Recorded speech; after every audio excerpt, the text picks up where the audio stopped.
আসসালামু আলাইকুম রহমতুল্লাহ। আলহামদুলিল্লাহ, আল্লাহ রব্বুল আলমিন যাদেরকে তৌফিক দেবেন তারাই তো কুরবানি দেবে।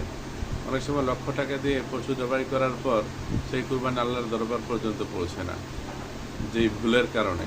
তার মধ্যে অন্যতম একটি ভুল হলো, যে কসাই গরুটা বানায় সেই কসাইকে বিনিময় হিসাবে কুরবানির পশুর গোস্ত দিয়ে দেওয়া। এই ক্ষেত্রে আপনাকে মনে রাখতে হবে যে কুরবানির পশুর গোস্তের কোনো বিনিময় হয় না, অতএব তাকে গোস্ত দিয়ে বিনিময় দেওয়া যাবে না। বরং কুরবানি করার পূর্বে তার সাথে কন্ট্যাক্ট করে নিতে হবে সে কত টাকা নেবে।